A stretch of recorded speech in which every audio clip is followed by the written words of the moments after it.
Fala pessoal! Hoje a gente vai falar sobre o romantismo.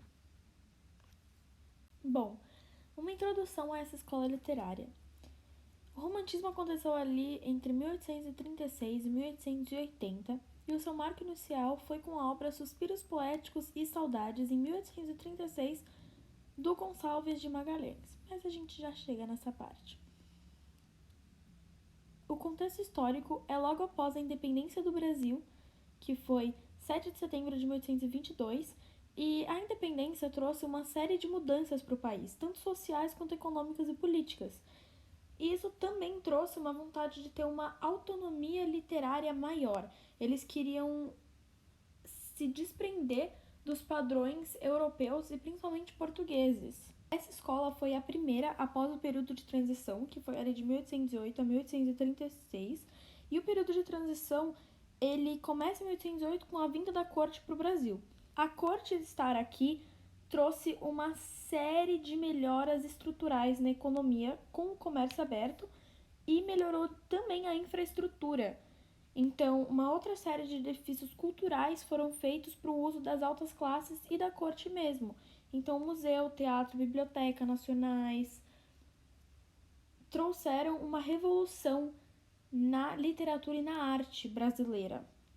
E também os folhetins estão aí porque o romantismo ele foi feito para uma nova classe social.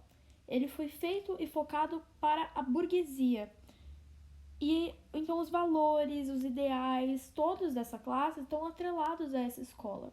E os folhetins eram uma forma de divulgação que ficou muito conhecida aqui no Brasil e é uma das maiores fontes de divulgação dos textos e escritos românticos. Algumas características literárias do romantismo são os versos livres e de linguagem simples, o indianismo, que é a valorização do indígena e a idealização do mesmo, o nacionalismo exacerbado. Como eu disse, eles buscavam uma autonomia literária maior e eles exaltavam muito a cultura nacional. Naturalismo entra também no nacionalismo porque eles refletiam muito nas paisagens brasileiras. E o ufanismo, que é a exaltação de valores culturais e artísticos, e eles ganham uma posição de destaque muito grande. E o idealismo, tanto social quanto da mulher. A mulher era extremamente idealizada aqui.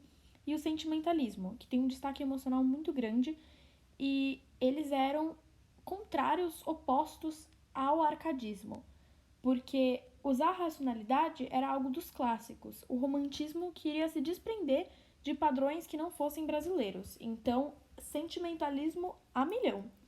O escapismo também, que é uma fuga de realidade derivada da autoidealização, e a religiosidade. A religiosidade é uma marca muito grande da burguesia. Então, eles valorizam bastante o apego religioso como uma forma de salvação e idealização. O romantismo é também dividido em 3 fases, sendo elas a primeira fase de 1836 a 1852. As marcas mais fortes são o indianismo, nacionalismo e religiosidade, que tem um foco nacional, é a mais próxima da independência, buscava uma autonomia literária muito forte, um patriotismo exacerbado, e eles elegem o indígena como herói nacional, também idealizando o mesmo. A segunda fase foi de 1853 a 1869, e ela é marcada pelo sentimentalismo, pessimismo exacerbados, escapismo e uma valorização da morte.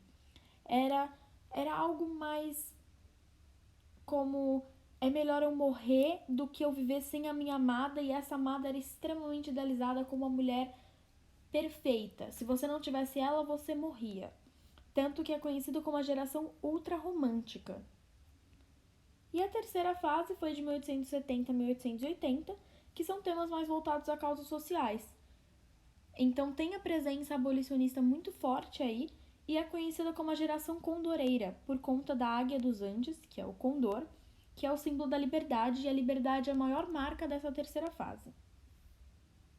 Para os exemplares de relevância, eu trouxe o Gonçalves de Magalhães, que viveu de 1811 a 1882, e ele tem 2 obras de grande relevância, que são Suspiros Poéticos e Saudades, de 1836, que foi o marco para o começo dessa nova escola literária, e os indígenas no Brasil perante a história, de 1860.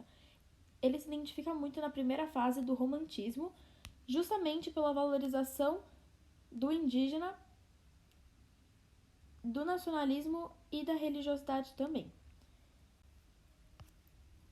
O José de Alencar viveu de 1829 a 1877 e ele tem duas obras de relevância, que é o Guarani, de 1857, e Iracema, de 1865.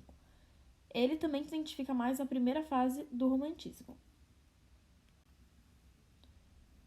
Temos também o Álvares de Azevedo, que viveu de 1831 a 1852, e ele tem duas obras de relevância, que é Noite na Taverna, de 1855, e Líria dos 20 Anos, de 1853, e são obras com grande foco na morte, negativismo e melancolia exagerada.